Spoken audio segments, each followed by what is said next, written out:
Federal agents are arresting William McFarland, creator of the Fyre festival that turned into a fiasco. Instead of a dream weekend, attendees say what they got was a story full of plot holes. New video shows those chaotic moments that had fans pleading for Travis Scott to end his Astroworld Music Festival as it turned deadly. Slob on the knob of the corn of the cob, you will do time.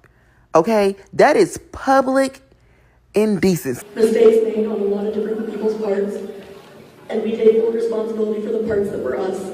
The failed convention/festival/pop-up event Iceberg. Not all festivals, conventions, or pop-up events go as planned. Sometimes it's the poor planning, other times it's crowd issues, sometimes it's the weather, and sometimes it's a straight-up scam. With AI posters on the rise, it seems that it's only going to be more common from here on out, as the expectations are much higher than the results. We're going to be sticking to conventions, festivals, and other events rather than one-day concerts or sporting games, as honestly those could have whole icebergs of their own. We're also going to do this with well-known being more at the top, and then the lesser-known way down at the bottom. Trigger warning, while most of these are just hilarious, I can't believe this happened stories, some of them do involve SA/unaliving, I hate to use that term, but censors on YouTube, / other potentially triggering topics. There is no intended disrespect to any of the people involved, and these conventions/festivals are not easy to plan. While I do encourage people to laugh at the ridiculousness of some of these stories, please be respectful when talking about victims of SA, murder, and or other serious crimes. You probably know all of these, but just in case you don't or need a little refresher, Fyre Fest. The Fyre Festival took place in 2017 and is arguably the most infamous failure festival of our time. It was mainly organized by Billy McFarland and advertised as a luxury festival featuring names like Ja Rule, Bella Hadid, and Kendall Jenner in marketing. The three celebrities, as well as pretty much everyone else minus McFarland, have since publicly regretted their involvement. The first big oopsie was when McFarland mentioned the Island Fyre Fest was supposed to be held on what was once owned by Pablo Escobar, which broke contract with the people who agreed to let him use it. It was all downhill from there. Tickets went from $500 to $12,000 a pop and promised luxury villas, great food, music, fun activities, and more. What was given was tents and cheese sandwiches. Influencers posted angrily to Twitter in real time. Many workers local to the area were not paid for their work in the building structures used. There has been more than one documentary about it, as well as many vlogs floating about from people who were there on the island while it was happening. Willie's Chocolate Experience. If you were online in early 2024, or even now as it's still very infamous, you for sure remember seeing this image of an Oompa Loompa, what was advertised as a family event in Glasgow, Scotland, with sweet teeth? Good for me, but not for kids, you know. Turned out to be the ultimate disappointment. There was no pure imagination put into this, only AI.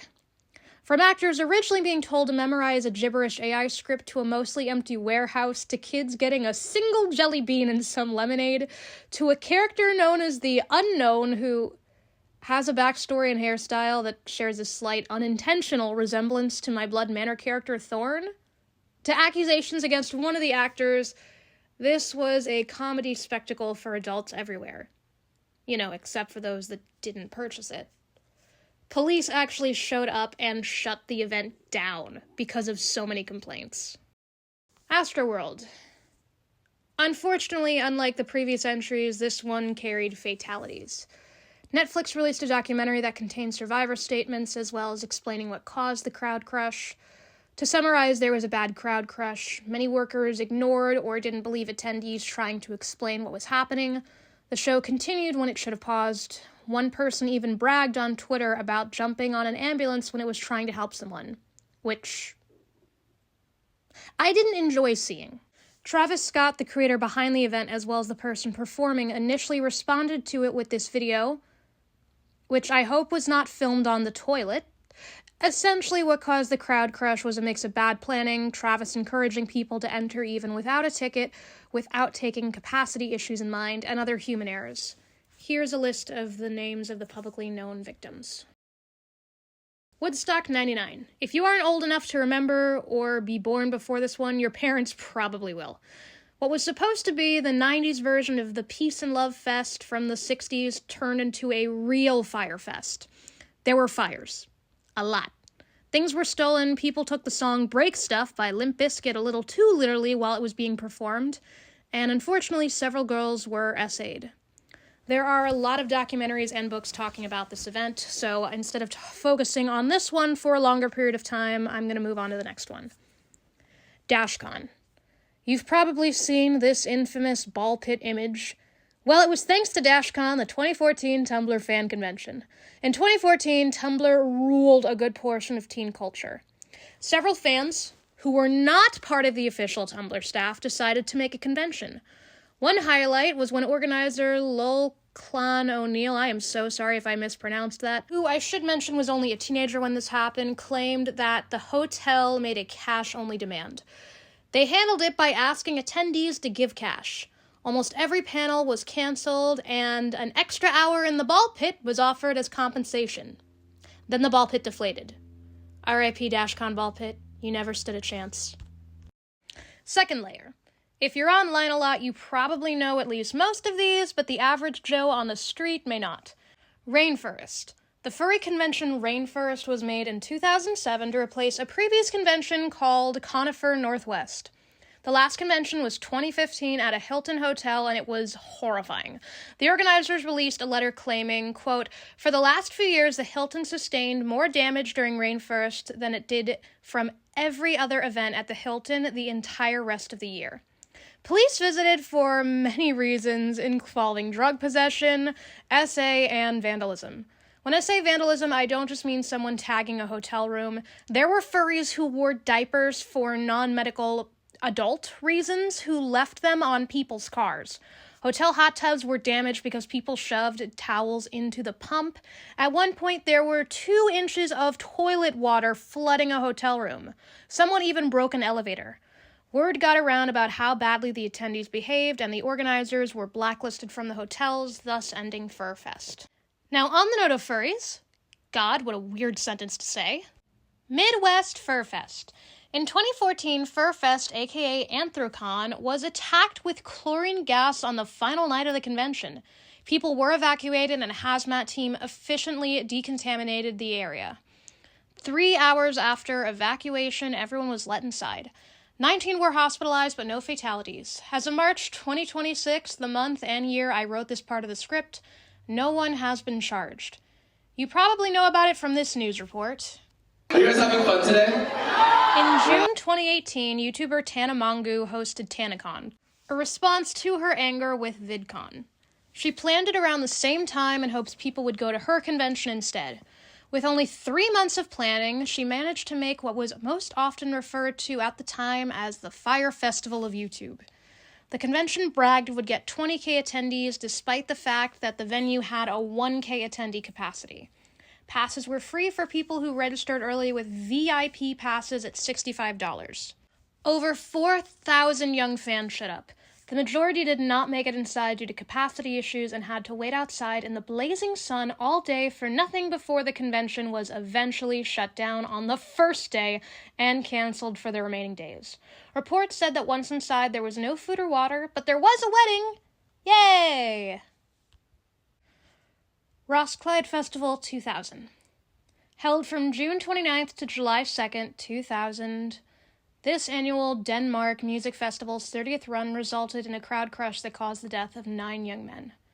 Some concertgoers were lifted over a barrier at the stage and informed security that people had slipped and were tripped over, causing a sort of hole in the crowd sea. Crowd surfers had fallen in and suffocated. Pearl Jam was playing at the time and immediately stopped the music when they were informed what happened. Pet Shop Boys and Oasis were scheduled to play later but canceled due to the tragedy. DAD had been scheduled to hold the festival's final concert and turned it into a memorial. Several of the members of Pearl Jam spoke personally with members of the victims' families. Eddie Vedder, the frontman of the band, spoke on Lily Cornell Silver's podcast about how his mental health had been affected attempting to cope with what had happened. Pearl Jam also referenced them in one of their songs. Here's a list of the victims.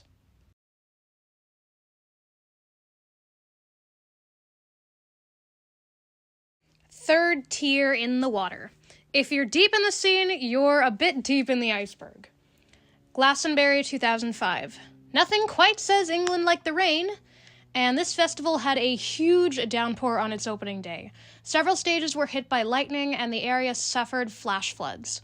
Now, to tell you how popular this festival was, it had sold its 112.5k ticket quota in less than 3 hours.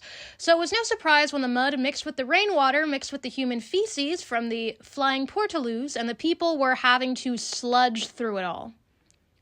Despite this, the festival continued. Many even described it as a fun time. There was a single fatality, 25-year-old father of 2, Benjamin Shepherd. Detroit Bridgerton Ball. This was an unofficial ball in September 2024 hosted by Uncle and Me LLC, now Event Management LLC. What was promised was classical music, a fancy dinner, and a night where fans of the series could enjoy a Regency-era-inspired night of elegance. The entertainment was a single violinist, a pole dancer who was hired 3 hours before the event, and it wasn't like she was wearing a cool Regency-era pole costume. She was just in a bra and very short shorts. This particular artist, by the way, also has lyre hoop and aerial sling on her resume. She could have done either of those, but organizers asked for the pole specifically. Tickets went from $150 to $1,000 with a Duke and Duchess package that claimed it would give valet services, which it did not. People who paid for it still had to pay for their own parking. The food, which was mainly noodles with tomato sauce and mini chicken wings, was finished within the first hour, which then overflowed the tables. The one good photo op was $40 to use, and no, you didn't get physical copies, only an airdrop. There was supposed to be a $2K cash prize for the best dressed person. It did not happen. There wasn't even enough seating, so most attendees had to sit on floors. And while I personally wouldn't mind sitting on the floor, I'm sure people in their big fancy dresses didn't like it, and I also know that there are some people who are disabled, so sitting on floor means that they cannot get up by themselves. Not cool. Las Pegasus. Can't say Pegasus without cess. I'll see myself out now, I'm sorry. Anyway, this failed Las Vegas event had invited 22 special guests, mainly actors from the MLP franchise, to come to this con. Only half of the target goal for the prepaid tickets were met. The hotel was already undergoing bankruptcy proceedings, so they needed the organizers to get that money ASAP. By Sunday, the hotel started kicking guests out of the rooms they'd been told would be paid for. Some of these suites were $300 a night, which many people, yes, just because an actor or animator is successful doesn't mean they're super wealthy, could not afford. The vendors and attendees in the vendor hall and the artist hall were forced to use unicorn bits instead of money. The vendors and artists weren't allowed to accept real money, just the unicorn bits that they had to trade in for cash. Barbie Dreamfest. This event actually happened as I was writing the script for this in March 2026. While the con had gotten Mattel's license to put the name of it, Mattel did not organize the event. Mischief Management created the event, and Mattel was very eager to let people know that. It was advertised as an event for Barbie fans, full of pink whimsy and joy, and instead it was a mostly empty warehouse. People were told there would be a dream house, and I think expected it to be a fun walkthrough attraction, and instead got a cardboard photo op. There was a mini skating rink, but many complained it wasn't large enough. There was a bike course, but most of the larger bikes broke, so unless you had a very, very small child with you, they weren't going. Unlike most of the other events, the celebrity guests actually did show up, but many of them cost hundreds of extra dollars to get a photo with. While the event itself wasn't as bad as most of the events on the list, tickets were often pricey, with people paying anywhere from $69 to $449 for this event. The organizers said they'll be giving full refunds, so huge respect to them if they're true to their word. Sometimes people don't mean to scam others, events just don't go as planned or aren't planned correctly. Tomorrow World 2015. Much like Glastonbury Festival mentioned earlier, rain and mud were the kryptonite for this music festival in Georgia. The worst day of all was Sunday. By Sunday, the ground was a mud pit and the shuttle buses weren't able to get where they needed to, so all daily parking lots and drop-off locations were closed. Only campers who had been inside were allowed to stay, with people outside campus grounds not being allowed in. Refunds were offered for Sunday passes and parking lot, as well as partial refunds for the 3-day tickets. Love Parade 2010. The German free access electronic music festival had a crowd crush that resulted in hundreds of injuries and at least 21 deaths. This was the first time this festival had been held in a closed-off area, and there may have been as many as 1.4 million people in attendance. The crowd crush happened while people tried to escape a ramp leading to the festival area. A fire service investigator and other safety experts had warned organizers earlier that the site was not good for the number of expected people in attendance. This was the last Love Parade with no current plans to bring it back. Here is a list of all the victims' names, and my sincere condolences to all their families. Bottom of the iceberg. You've probably never heard of these. A Million Lives Book Festival. On the exact opposite end of the spectrum of most of the events on this list, the biggest issue was that there were not enough attendees. In 2025, authors at the Baltimore A Million Lives Book Festival were disappointed when there were more vendors than attendees. The organizers hoped for 1.2K and instead got 50 to 80. Not 50K to 80K, just 50. Many expected a DJ, but there was none. The only music that eventually did happen was when a security guard played music from a laptop, and his personal speaker, which was the only way to rely on sound. Authors were promised the Hilton, but got moved to a cheaper hotel, a mostly empty room, no swag bags despite promises, and so far no refunds despite, again, promises. There was a lavender romance ball for VIP holders that was just a bare conference room with no decorations. The city of Baltimore has actually filed a civil suit against event organizer Grace Williams. Hopefully, the courts find the fairest possible solution. Once Upon a Con. This fantasy book con took place at Gaylord, yes, that's the real name, National Harbor. What was promised was 275 vendors, 150 hours of panels, a fantasy fashion show, and a Starfall-inspired masquerade ball. The event was flooded with people, and Twitter was flooded with anger and confusion. The overcrowding was bad. What's even worse was the authors, the cast members, and the other staff claimed they were not paid as promised. Cosplay contests were canceled in part due to the judges being denied the hotel rooms they were promised. Many attendees also faced hotel room issues, with some waiting up to 6 hours in the lobby to get a room. There were also concerns involving safety and theft because of missing items, prop weapons not being checked properly, and general overcrowding. Many panels were canceled 10 minutes ahead of time. Sinners and Stardust. Phew, okay. This is going to be tricky to handle both in general and without breaking many YouTube no-no words. I'm going to start off by saying there is no excuse for SA. Ever. I am also going to say that I'm not surprised that an event catered to so many great fantasy books attracted a bunch of predators. For those lucky enough not to know, many books labeled as dark romance are not cool gothic romance stories, they're grape fet literature. I'm not saying that everyone who reads these kinds of books are like some of the people I'm going to mention. Most people know fiction from reality, but I am going to say it was a bad concept for a convention to begin with, in my personal opinion. But enough of that, and let's get back to the unfortunate facts. A cosplayer who was invited by an author was groped without consent, repeatedly, verbally, actually harassed, including while being backed into a corner by women, and when he finally got back to his hotel room, he discovered someone had put an air tag on him. This was not the only person this happened to. Another author also claimed that an air tag was put on him. The cosplayer made a statement that he was not going to press charges because he couldn't see well in the mask and he had a panic attack when he was being cornered, which made his memory blurry and wouldn't be able to identify who it was.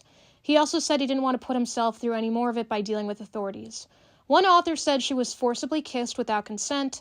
Another said someone followed her in the bathroom and peeked under the stall to ask questions.